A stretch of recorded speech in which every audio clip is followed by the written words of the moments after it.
Mark right. I know that.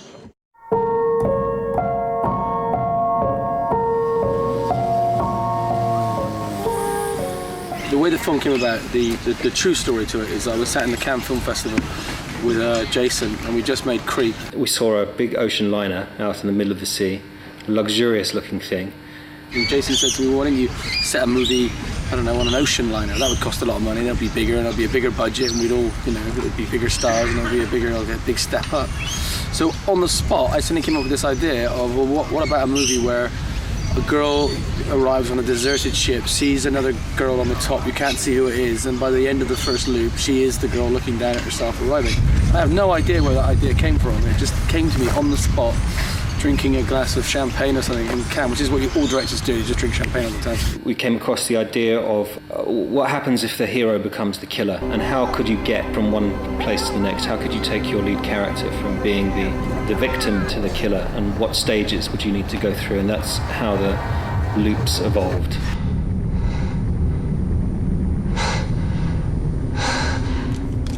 Yes. I've always liked the idea of structure in movies. I'm a big fan of movies like Pulp Fiction, you know, Reservoir Dogs. I love the way he plays with time in those movies, and I thought, wouldn't it be fun to do a kind of movie, a kind of, you know, a thriller horror movie which has got, you know, that works in loops, a bit like Groundhog Day. But it was a very organic process getting from idea to the shooting script. So when I started to write the script and I realised, okay, well, what if the same thing keeps happening again and again and again, I then became very conscious that that could become boring. So as soon as loop 2 starts, I then have the character being able to do something else that she didn't do in loop 1, and then as soon as that happened, I suddenly gave myself this huge problem of writing the script where I had to suddenly work out a story that would kind of work for this whole mad thing. Things were written and then examined, and I think Chris drove himself to the point of near insanity, and some of us around him as well. So the idea came first, and then I had to put a story and a character around the concept. Because it's like a Twilight Zone idea, really. It's such a complicated thing to write and to work your way through loop 1, loop 2, loop 3, work out how a later loop would affect an earlier loop, and you would end up in these loops yourself in your own mind, trying to work out the logic of the whole thing. Over here! Stand by. We want to shoot something! Come on! Roll. Acciani. Hello! Come on! Over there, I can see someone. Hello! We need help, we've capsized. Good, thank you guys. The film is set off the coast of Miami. You guys are gonna leave us out here, right? We don't refer once in the film to the Bermuda Triangle, but it's kind of there as a hook on which to hang the hat if we want to. The story is about a single mother, Jess, played by Melissa George. I play Jess, I play other Jess, I play new Jess, I play bleeding Jess, I play car accident victim Jess, I play them all. I play Jess. Many sides of Jess. To fill that lead role, the role of Jess, we looked for an actress who was beautiful, right for that part, and could also deliver a kind of mystery, an enigma. The whole film is such a conundrum that central performance was key. Someone who you could have a tremendous empathy with, and Melissa George has this wonderful quality about her that just makes you feel like you know her, and we needed that for this role. We looked at a number of actresses of a certain calibre, one of which was Melissa, and we loved her. We thought she was absolutely brilliant, and Icon, who are our sales agent, they also loved her. Exactly what she's doing. And then shoulder, you know, kind of look like strong as you can. I saw it as a great sort of chance to really get my teeth into a really good sort of hard performance piece of a woman that has many versions of herself playing at the same time in a film. And I thought, I've never seen that before, so I'd like to give that a go. I wasn't aware that it would be so much work, so hard. I just read it like, what a fascinating script. I had to read it literally 10 times before I could get my head around it. She has not only a standing in the States, which is where she lives now, but she is actually Australian as well. I got pushed a few months, but I really believed in it, and I held out, and here I am. She kind of fitted exactly what we were looking for, and she's terrific. You start off and you go into the film, and in the first 15 minutes you think, I know exactly how this film's going to end, I know exactly what this film's about, I know exactly what the characters are going to do, and I know exactly where they're going. And then about 15 minutes in you go like, oh my god, I haven't got a clue what's happening, everything's completely out of control, I have no idea what this film is about, I have no idea where it's going. Wind's dropped out on us. It's not dropped, it's gone. They kind of reveal the fact that you're at the top of the roller coaster and you start going down the roller coaster. It was one of those scripts that I needed to know more, I needed to find out exactly what was going on. It was dropping me clues, but that kept me running through the little gauntlet of surprises. I was recommended to look at a movie called Suburban Mayhem. You know, who shone for me in that movie was this guy, Michael Dorman, who plays this kind of rough boyfriend of the lead character. After I first put it down, I was a little spooked. It was a little too quiet in my house. It was really late, and I can remember I didn't sleep for a little while. You don't find an actor with less of an ego or a nicer guy than Michael Dorman, and he's also a terrific actor, so who said let's cast him? I play a sailor called Greg, and he's the nice guy. He's kind of like the rock between all the characters, and you know, he keeps everyone together, and I don't know, very easygoing, relaxed, compassionate, kind of nothing like me really. I don't know, I mean, what can you say about Michael? He's just a great guy to have around. I mean, you know, I'd have him on a picture even if he wasn't in it. You know, he's just so nice. This is Sally and her husband, Downey. Hi. This is Heather, Sally's friend. You remember Victor? So let's go sailing. I play a character called Sally, who is married to Henry Nixon's character called Downey. Downey is, he's a New Yorker. And we're friends of Greg's, who owns the yacht. And they all kind of all went to school, or similar schools, and kind of, you know, grew up together to a certain extent. And we've come for just a fun day on the water. I got a tape back, I watched it, and I felt she had this amazing, natural, comedic tone. I think she's quite rigid in a lot of ways, and just a little bit of a snob. I don't think they have the best marriage. They're still quite young. You kind of get maybe the feeling that the relationship might be a bit stale, and there might be sort of not so much care there. You know, the sort of trying exceptional circumstances which the two characters go through sort of brings them together. I felt with the Downey character I needed somebody who was going to bring a kind of New Yorky, kind of Jewish kind of quality to it. And when I met Henry, he's a kind of very, very schooled actor. He went to the best drama schools here, and he's very kind of confident, but he's also very funny, and I felt like it was important for the Downey and Sally characters to be some kind of comedic kind of couple, if you like. Not a comedy turn, if you like, but just to have a lightness of touch to their personas that will lighten up the kind of heavier side of stuff that Melissa George is doing.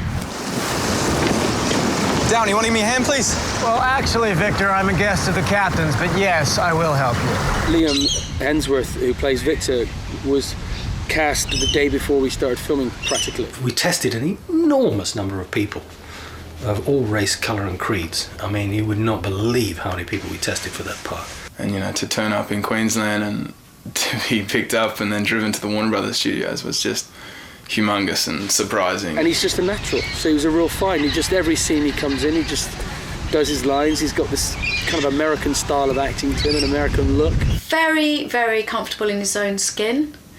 Very handsome. All the girls swoon when he walks into the office. You know, I've always thought about, you know, working on, you know, big films and stuff, but, you know, it's kind of like it's really overwhelming when you think about it, but it hasn't, you know, I haven't been really nervous or, you know, on set. It's been really comfortable, and, you know, it's just like doing a smaller show, but, you know, there's more people. I think he's going to go very far, very quickly. Watch this space. I'll put lots of money on it. Maybe I can finance my next film. Great script.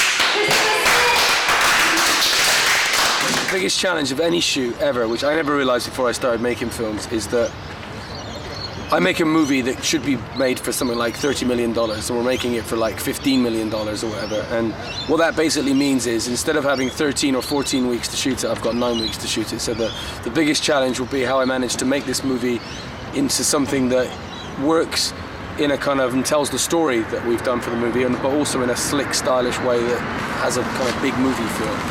And it's time that allows you to do that. And so I've got to be very, the biggest challenge is me going to be able to, can I, you know, not just pull the story off, pull the kind of performances off and pull the whole kind of mad world that I'm making off, but can I do it in 9 weeks? That's the biggest challenge. There you are, that's one good grab. We put that at the start. I thought it was very important to shoot this film in one place, and because it has a lot of different facets to it, a lot of different elements involved, it's a very complex film. Because for one thing, you've got location, which is meant to be coast of Florida. Then you've got the sea, and you've got boats at sea, filming actually on boats at sea. We needed to come somewhere where the crews had great experience of water filming, and Gold Coast offered that to us. Then you need to use a tank for your special sequences where you've got a storm, where you've got dangerous things, where you've got stunts. The storm needs to look every bit as exciting and realistic as any storm that any film before us has had, and that's a very, very big ask on a film of this budget. Most kind of Hollywood action films, you stage a big storm in the middle of the night where you can have flashing lights and lightning and thunder and storm clouds and stuff. But this is actually a day storm. Actually a pretty large light source over the top, which is the sun, diffused heavily through, you know, as it would be through a cloud cover. What we're shooting here is the storm scene, and we've got a boat on a gimbal, which is so it can rock sideways and roll, and also a pitch. We've got wave makers, we've got wind machines with spray bars, which will drive the rain mercilessly into the artist's body, making it even more uncomfortable. It should be great fun for all of us standing here in warm clothes and a hot cup of tea. A rain rig up above. Makes me feel like I'm at home, it does. And for the wave action which comes onto the boat and washes actors off, we've got 3 dump tanks. Various times they play onto the deck of the boat. To have 5 ton of water smashing against us kind of felt like 5 ton of water smashing against us.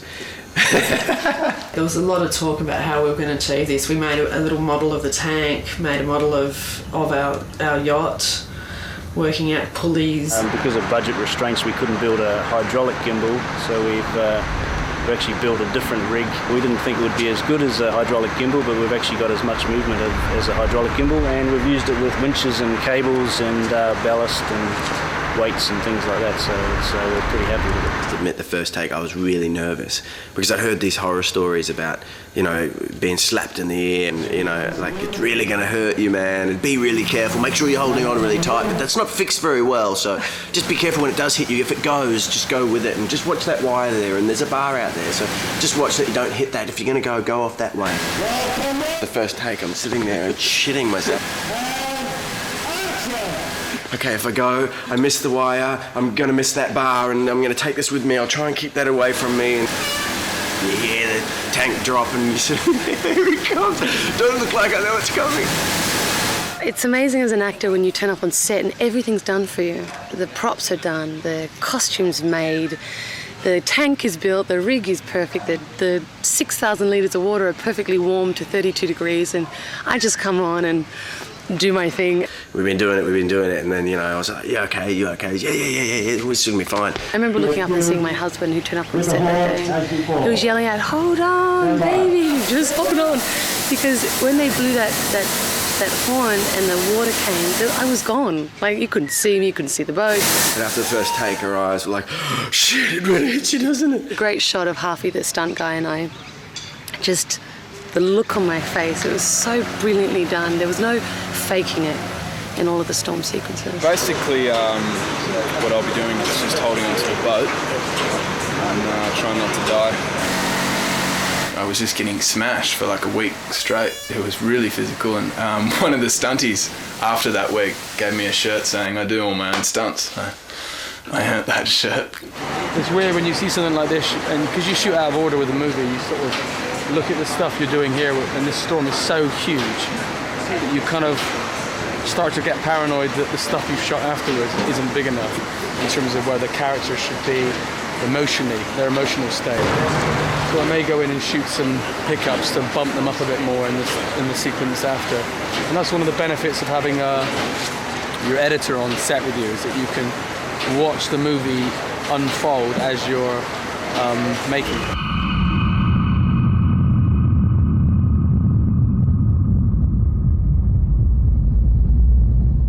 Craziest location I think I've ever seen. We built half the liner on the end of a long spit of land. It's called the Spit, but it's like a long seaway, a narrow piece of land that sticks right out into the ocean. And right on the tip of that, we've built this half an ocean liner. And it's fabulous, it's very beautiful. We're surrounded by sea on three sides, but we're completely at the mercy of the elements. And I know when we were building it, we had a king tide which took away part of the set one day. I've done some pretty beautiful films, big films, but Melinda's work on this movie surpassed anything. It was so beautifully built. The ocean liner, I kept hearing about it through the public. Oh, have you seen you're doing Triangle? And I said, yes. Oh, there's a big ocean liner. And I said, oh, really? Oh, I haven't seen that yet. And I went out and I felt like I was out on a vacation. We created a model of the ocean liner. There's been CG models of the ocean liner done that were taken from our drawings, from our drafts of what we were going to build, and then they were put into a computer program so that Chris could see the combination of what we were going to build with what the CG frame store were going to put with it. It's so high profile, it's so visible. There are so many people, from the friends of Save the Spit to the dog people, to those that have an interest in small breeding turtles, to the fishermen, the friends of the purple kybid tree skimming nut thatch. We've contacted everyone. Yes, it's been quite complex.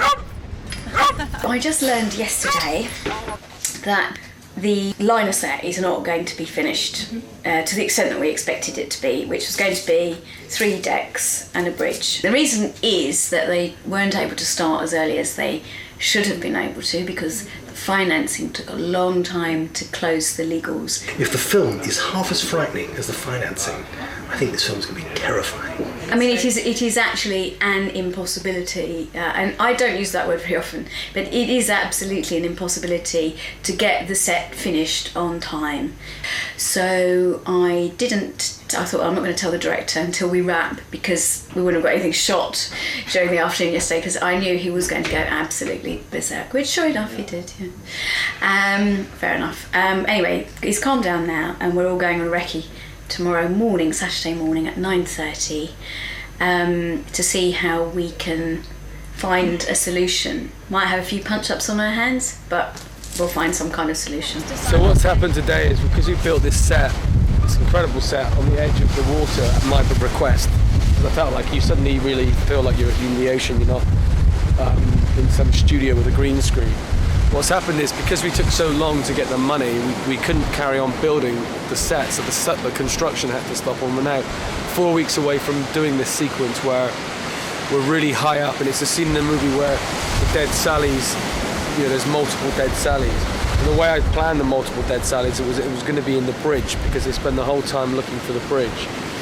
And that's a point, actually, I need to talk to them about. We spent the whole time looking for the bridge, and the idea was that all the dead Sallys are going to be in the bridge. What we've done to get around that problem, because we can't build high anymore because we haven't got the time, the scene you're going to see in the movie is the dead Sally sequence is going to be on an exterior deck with the sky above, and that wasn't how it was intended. Spooky. And we've just come today expecting a big argument, and I've given in because I'm weak. Today is the first day on the ocean liner. 6 weeks to the day. There's not a solitary thing here apart from a pile of rocks. I had no fear at all that our construction department could do it, because they're absolutely sensationally good. Here we are on the most fantastic ocean liner, about to start.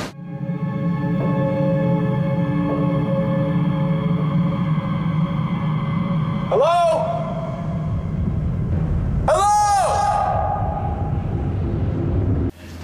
Who are you? Tell me!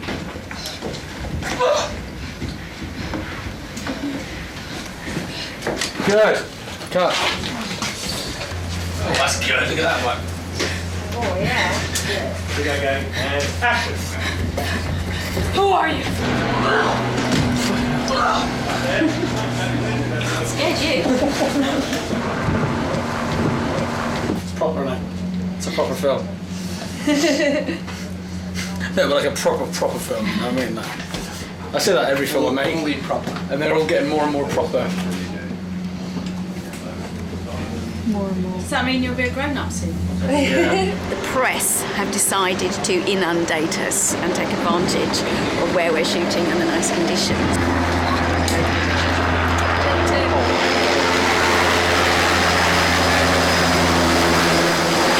When they appeared earlier on, they actually were tracking that rescue boat that seemed to have rescued someone in a capsized yacht, I think. We asked them to come in the lunch break so that it wouldn't interfere with the filming, because obviously it would be nice for them to be able to see the set. And I think that's exactly what they're doing. They have just appeared exactly on cue, so okay, take it all back. My favourite location was probably the replica of the ocean liner that was built at the Spit. It's amazing. It's huge, and we actually did a lot of dolphin and whale watching.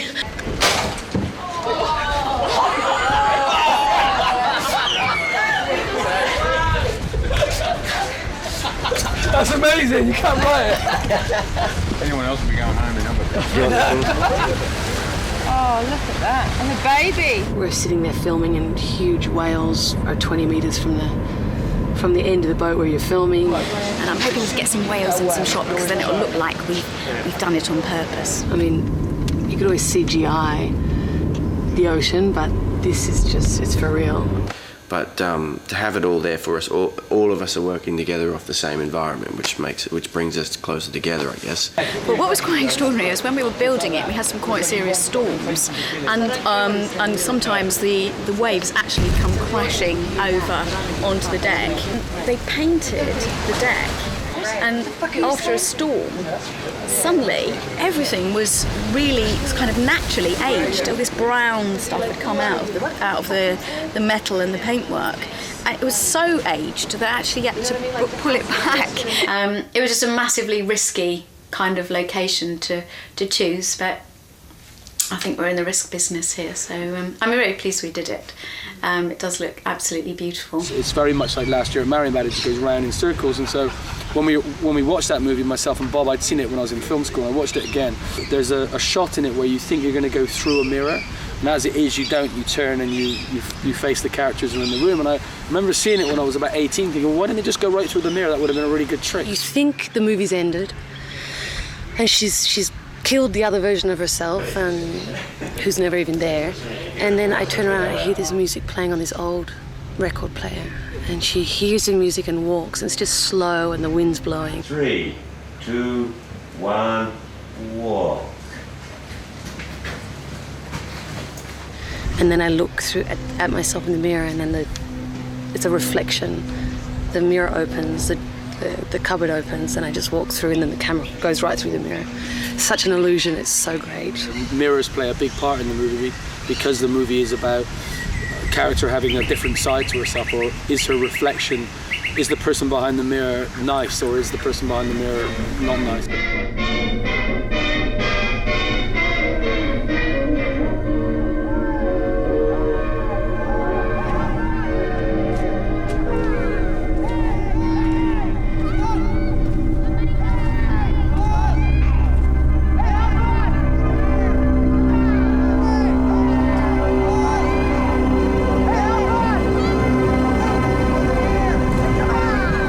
Production designer Melinda Doring and the cinematographer Bob Humphries were both in the movie, or worked on the movie Somersault. I just thought the movie had a very beautiful visual, lyrical style. The two of them are very arty people. They're kind of very art school trained, and I felt like with my kind of, the sort of stuff I've done before is very kind of full on, or in Severance and Creep, I wanted something that would bring a kind of more kind of offbeat angle to it, so we wouldn't just be driven by the narrative, and to think of shots that are a little bit more visual than maybe I've done before, and I thought they'd be great for that. If you look at this film as a psychological thriller, more than just a classic kind of horror film, The Aeolus really is represents Jess's headspace, where she's at, what she's going through. There's a UK director called Lynn Ramsey who makes quite arty films, and he said, if you could imagine if Lynn Ramsey made a horror film, that's the type of horror film I want to make. The way we've created these spaces is to have that kind of fuzzy line between what's real and not real. The film, it will be very, very rich. I think the film, in the end product, will have like a checkerboard of colour. I mean, that was my first question to Chris about the ocean liner was, what is the period of the ship? Where is it? What is it? It's really boring. Oh yeah. The Aeolus. We wanted it to have an otherworldliness to it. So I guess we could have created it as a contemporary ocean liner, but it would have, I don't know, it could have been quite creepy, I guess, but I don't think it would have really evoked a mood. And from a psychological point of view, I think this is very much her world, her imagination, her nightmare that she's going through. So Chris, I think right from the get-go, kind of mentioned like the 30s or 40s as a look. It's sort of 30s Escher kind of feel. Which was also like the classic time of ocean liners as well. And it is this thing of like, where does this ocean liner come from? Why is there no one on it? You know, we're not using dark shadows and creepiness. We're actually using quite brightly lit, you know, lots of backlit sunshine and bright sunny days, and the sort of the thriller aspect comes through more in the nuances in the script and the nuances in the visuals of the film. When everyone arrives and they're on the upturned triangle, it's like they see this kind of vision. And I guess it was something about the style of these older ocean liners that we felt kind of really gave it a particular look. And then I love that you go, you know, from the outside through the door and then cut to the Warner Brothers studios with the beautiful corridors done. So once you work out, okay, this is what the look of the ocean liner, what the Aeolus is going to look like from the outside, then you start thinking about the internal spaces and what they're going to be. So all of this involved lots and lots of research. We had a dining room to create, we had a theatre to create, and suites, corridors, all those things. So all of that, yeah, lots and lots of corridors. I guess I've sort of created lots of graphic elements in there with lots of patterns in the floors and kind of replicated patterns in the ceilings and the light that kind of give you this sense of never ending, you know, horrible, get me out of here. I want to get out of here. And it seems to never stop.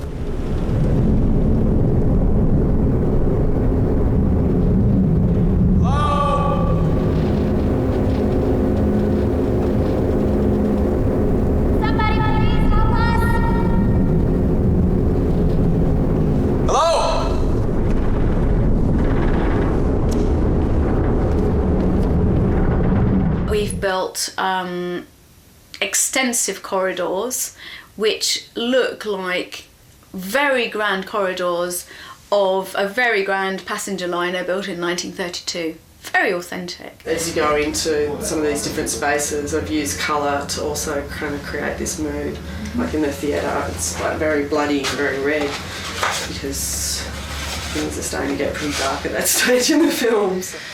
It never ceases to amaze me what these art directors and builders do. I sat down with Melinda and said, we have a whole bunch of corridors, which, you know, a maze of corridors, and we're going to shoot this film with wide-angle lenses, and we're going to see everything that you put in those corridors, we're going to film. So there's absolutely no way of hiding a light source anywhere. So I basically said to Melinda, you're lighting this, you know, it's you're providing our light for this film. So between the two of us, and we sat down and we worked out, you know, how often to place the lights, how much intensity to have out of each of those lights, knowing that they'll be in shot, but they'll also provide the lighting for the scene. I found myself wandering around there after lunch had been called one day, having no idea which direction to go in. So it confused me. Then again, I'm easily confused, so. The ocean liner is very much like the hotel in The Shining, and it has that kind of sinister presence. It's almost the first horror film which is really a mainstream visually, but it has this subtext of, you know, absolute terror. There's no secret that the corridors are a huge reference to The Shining in terms of how we built them. I mean, even the door number in the suite is 237, the same as in The Shining. But The Shining also has a very stark quality to it, and a very, it's very framed, very composed.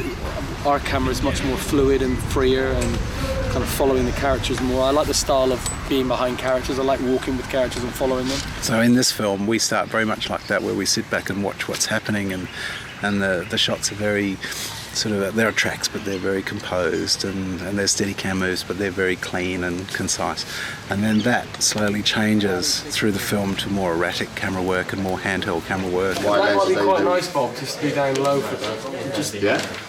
Do you think? Yeah. Just to give it something kind of a bit more odd as they come in.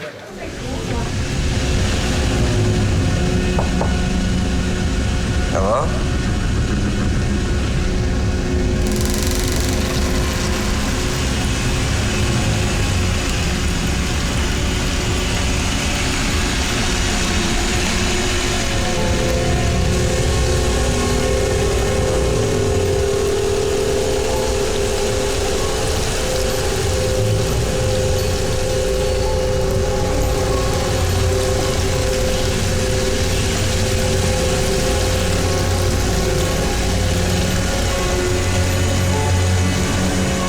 My dad's a builder, and he came on set and he was like knocking on the things and looking at the joins and the doors. He goes, wow, this is a real build, this one.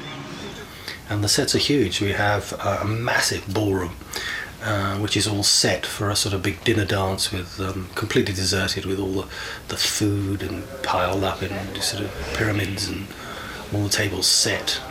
Yesterday we started doing the second loop of the movie, which is the moment after Jess has seen herself arrive again, and she realises there's another version of her on the boat. For me, it was kind of a breath of fresh air, because I'd been shooting all that stuff which was kind of pacing around corridors and the slower stuff in loop one, and I've been shooting the dialogue sequences on the boat and the stuff at the house, and it was just, I started to feel like I was making this really slow movie. Protect your ears. Tonight we are doing a scene which is when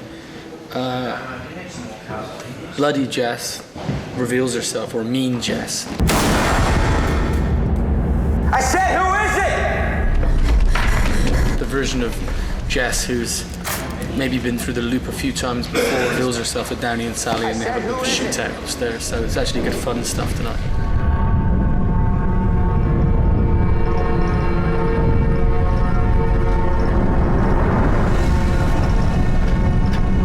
It's me, Jess.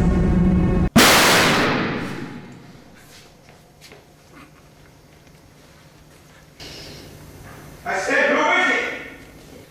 It's me, Jess, don't shoot!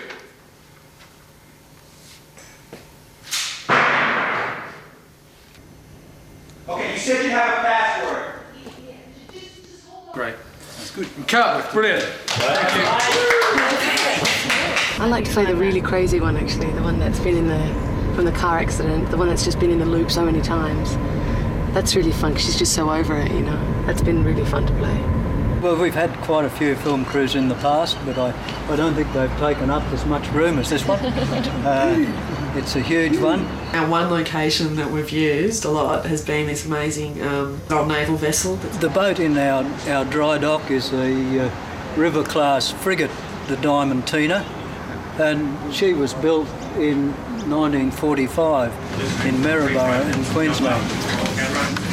A little look and then slowly walk off, okay? Okay. The last of the river-class frigates, yes, from World War II. It's created this extra added detail that we would never have probably been able to achieve with the time frame we've had, and we've used it for all the engine room and the radio room and all the kind of the bowels of the ship, all the lower areas, and I think it's worked quite well. Come around this way, go that way. Melissa comes around the corner there. Melissa then, we then come back as Melissa heads off down that way, and during her movement as she pounds down there, we turn to see Sally there. Sally then comes out and runs that way. Chris grew up with watching the nastiest, darkest, deathliest horror films, and he knows the genre inside out, and he gets a great kick from watching it, and that means he has a great kind of sensitivity and a great barometer for how a scene is working when he's writing it, when he's developing it, when he's shooting it. He's like his own audience. You know, if something's working on set, he gets extremely excited. If something's not working, he shouts and screams and stamps his feet until he finds a way of making it work. Chris is a very lovable and infuriating director. He has fabulous ideas. But the way that he works is quite organic. So he's not kind of one of these directors who turns up and says, I want this, this, this and this, and that's going to stand there, and I want you there and there. And I have worked with directors like that. But his process is much more to try a few things out and then make a decision, which can be a bit infuriating because sometimes it takes quite a long time to get to that point. But his instincts are fantastic, and he always makes the right decision at the end of the day, and I think he's extremely talented. Christopher Smith is like a library of films.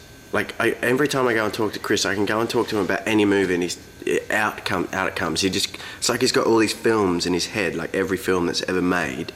And you talk to him about one film and he just like pulls it out. Yeah, well, let me tell you about that film. He's like someone else's idea. If it's a better idea than his own, he'll embrace it. He likes to get other perspectives, and that makes his work stronger. So it's been really exciting. It's kind of inspired me again.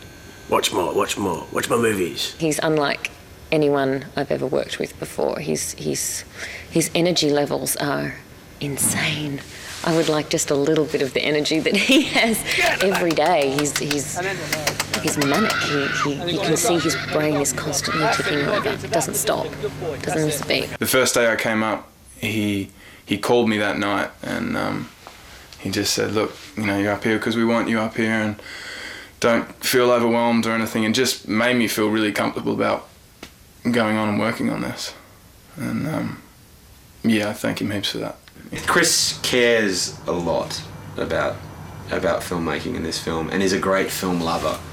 He loves film. Chris, as a director, also always places himself in the audience, and he's kind of obsessed to the point of paranoia sometimes about whether what he's doing is going to entertain his audience in the right way, whether it's going to push his audience one step further, give them something new, something different, something original.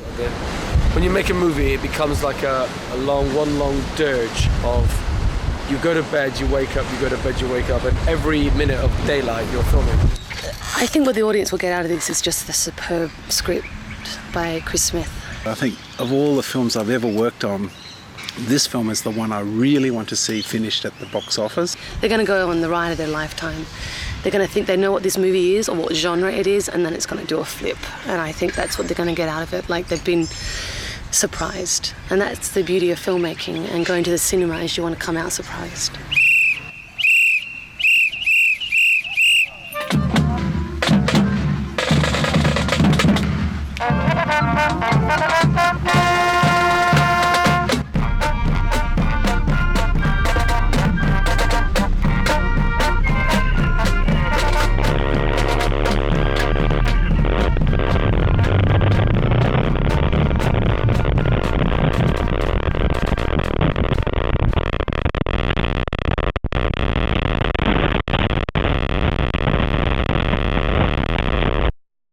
I think people at the end will be working out whether is she dead. I mean, that's another reading which I really strongly put into the movie, is that she's this bad mother and that she gets killed in a car crash.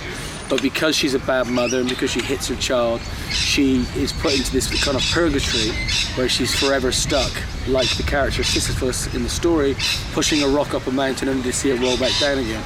And that's kind of the way I see the movie. I see it as a very simple story, and the end of the movie makes sense for me when she comes home and watches herself from outside the window being absolutely awful. And I think many people have a side of themselves that they don't like, and you spend your lifetime trying to kill it or get rid of it. What's the point of you buying me things if you're just gonna leave them in the fucking garden? I'm sick of telling you this, Tommy. I ain't buying you any more toys if you can't look after the ones you've got. But there's also the version of the story which is about a mother or a character that buries guilt. And I kind of have these, I have nightmares sometimes where I think I've done something wrong, and I'll make up a story of what I've done wrong. It won't be true, but it's really to do with a subconscious feeling of guilt. This for me is about a woman that witnesses a part of herself that is not nice at all, and she's going to spend a lifetime, even if she goes back into the loop one more time, in order to change it and to come back out the other end and hopefully be a complete, whole, good person.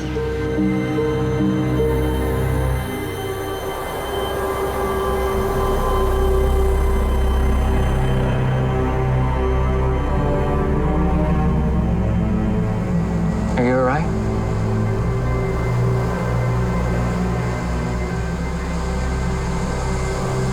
Who are you? Just a driver.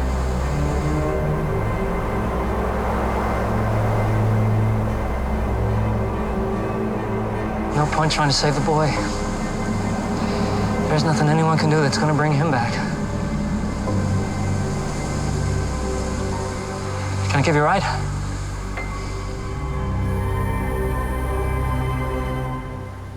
Yes. Take me to the harbor.